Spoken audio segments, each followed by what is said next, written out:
Part 68. A decisive victory. When victory for the Muslims became clear, the Quraysh fled back to Mecca. 70 of them were killed and 70 were captured, meaning 15% of the Quraysh were either killed or taken as prisoners of war. The Muslims suffered 14 deaths, less than 5%, with no captives. The Prophet then informed the Muslims that they would camp at the plains of Badr for a further 3 days to find and gather the Muslim dead and ensure a proper burial. The fiqh, jurisprudence of martyrs, as well as the dead in general, was revealed at this time. For example, martyrs are not prayed over, shrouded, or even washed. This is because, as the Prophet stated, there is no wound that the martyr incurs on the path of Allah, except that on the day of judgment its blood will be flowing. It will have the color of blood, that is red, but the smell of musk. Sahih al-Bukhari, page 68. And the dead are buried as soon as possible and in the location of death, contrary to the common practice of transporting the deceased to their homeland.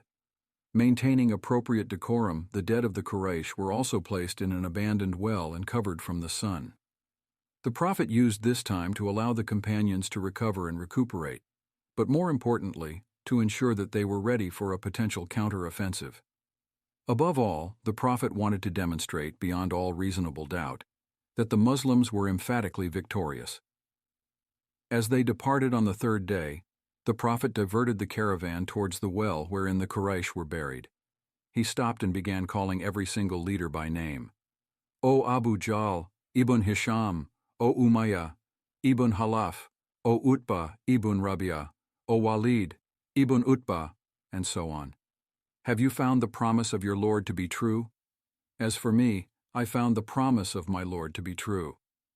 Umar ibn al-Hattab asked, O Messenger of Allah, how can you speak to corpses with no soul?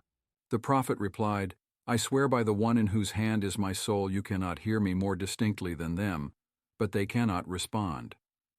Qatada, the student of Ibn Abbas, commented, Allah brought them back to life so that they may hear and be insulted and humiliated as a source of further regret and blame.